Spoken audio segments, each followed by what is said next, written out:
What is Oceanwise? Oceanwise Conservation Association is a globally oriented research and conservation group within which we find the well-known and well-established Vancouver Aquarium, but also the Coastal Ocean Research Institute.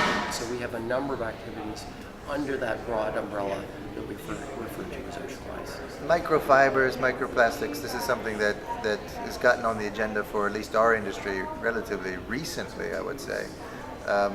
And now there's a lot of people talking about how big of a problem is it. Can you briefly try to paint the picture? What is the problem? What is going on? There are times when I think the microplastic, microfiber, and plastic pollution issue is a bit of a red herring, excuse the pun, and we may be imagining all sorts of bad things that we maybe don't need to worry about as much as we are. And there are times when I think very differently, and I imagine this being a really serious global conservation imperative. And the challenge I face as a scientist and as an individual is reconciling those two perspectives. And in simple terms, I am challenged, I'm concerned that we don't know. We don't know how big of an issue this is. We don't know how serious it is. And that scares the living daylights out of me because we know that the issue is global. It's global in scope, it's global in terms of source, transport, and fate. It's a global issue, and quite frankly, we need to come up with really good answers as quickly as we can. I think we have to be really clear here. When we're talking about plastic pollution in the world's oceans, we're not talking about just textiles or just fibers. We're talking about plastics from everything that we do as humans around the world.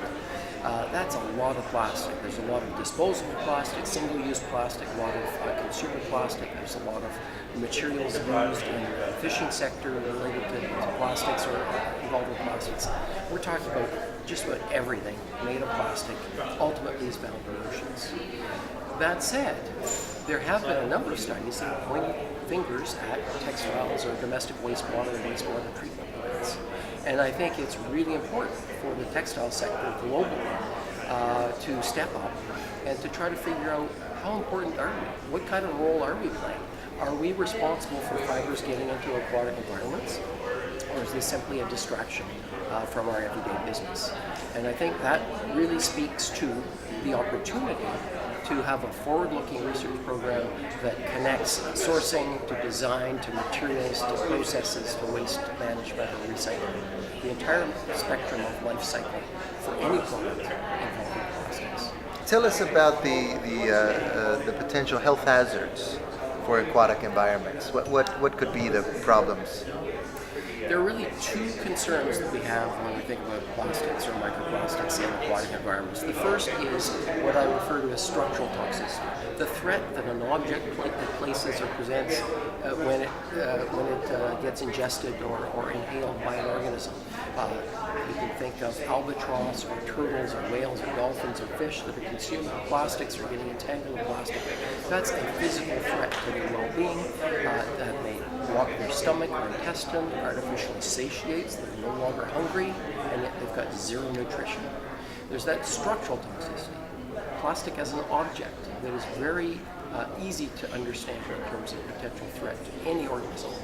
The other threat is the chemicals associated with the plastic, either by design or happenstance, because chemicals serve as a bit of a sponge in the environment for a number of different chemicals. On the latter front, we do know that plastics do attract chemicals or do co-transport chemicals. This could represent a source of endocrine disrupting compounds to any organism ingesting that plastic. But I think at this stage, it's unlikely that the latter process is of significant ecological concern on a global scale. Simply put, you'd have to be eating so much plastic, you'd probably die from ingesting chunks of plastic and not getting enough nutrition before you'd have a toxic threat associated with chemicals. How can the industry best measure the amount of pollution that these fibers may be responsible for? I look at the issue of plastics or microplastics in the ocean, and I look at it in two ways.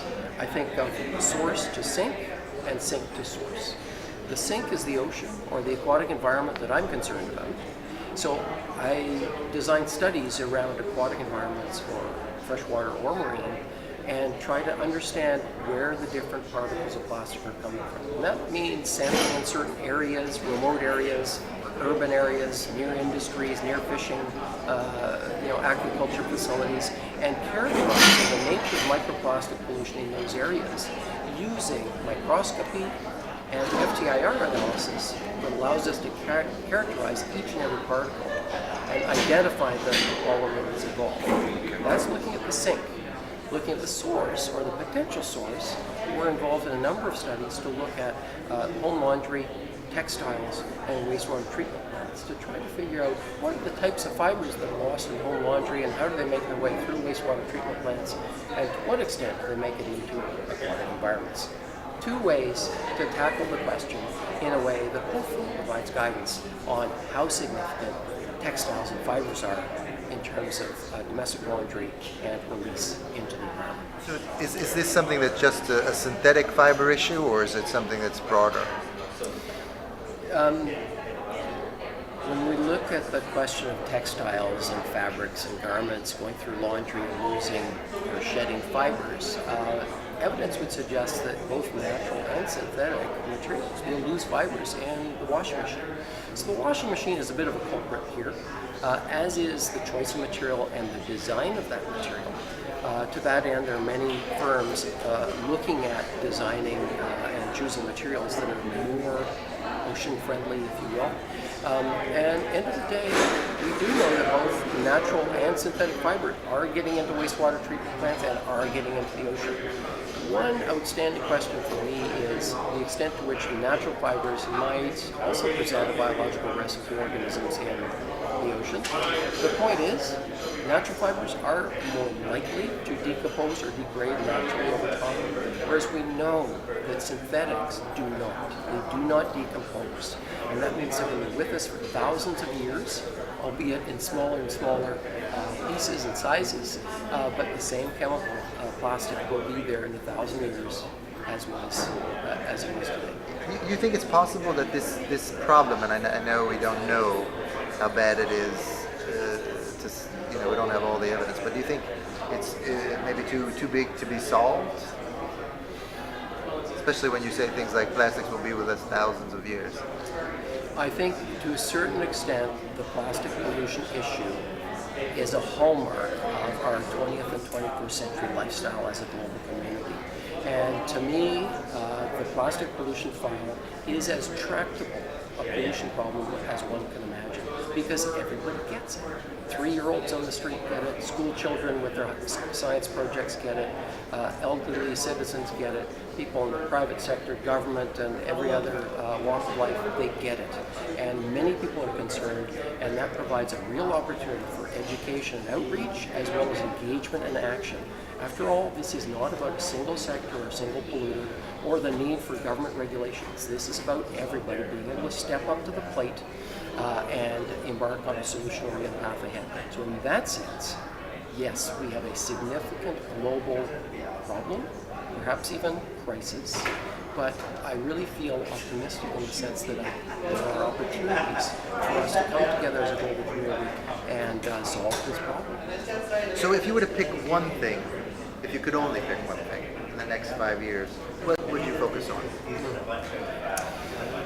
Well, solutions means, to me, identifying the problems and characterizing the problems, and that's kind of my discipline, my expertise. Is I'm a toxicologist, I deal with aquatic environments, including the ocean, and so for me to be able to help and to contribute to solutions, it's all about understanding where these plastics are coming from and how we can advise our stakeholders and partners on how they might be able to embark on a solution-oriented path. So I'm the guy who brings the bad news to the table, but I very much realize that in bringing that bad news to the story, I'm actually providing ammunition for change, for positive change, and I think that's where my role continues to be. Do these microfibers affect humans in the same negative way that it seems to affect aquatic ecosystems and organisms? I don't think anybody is comforted to know that they're eating and breathing and drinking plastics every day, but in actual fact, we probably all are. It's in the air that we breathe right now. It's in bottled drinking water. It's in foods. It's in seafoods. These microplastic particles, basically invisible, are getting into our food supply and our water supply. That's concerning. It's hard to know exactly what that means in terms of health risks. I'm concerned at this point that some of the health risks are more obvious when it comes to aquatic wildlife, like seals, whales, turtles, albatross, and fish that are consuming larger visible bits of plastic, as well as smaller organisms at the bottom of the food chain, like zooplankton or shellfish or baby fish that really support the entire pyramid of ocean productivity. They're all eating plastic, and we know that in many cases it's killing them. So, for us to have a healthy, sustainable lifestyle in the future, we need healthy oceans alongside, lapping at our shores, and I think we'd be reassured to know that it's not getting into our food as well. So I think that the painting is on the wall. We have opportunities for innovation and solutions, and looking forward to lots more conversation in the future.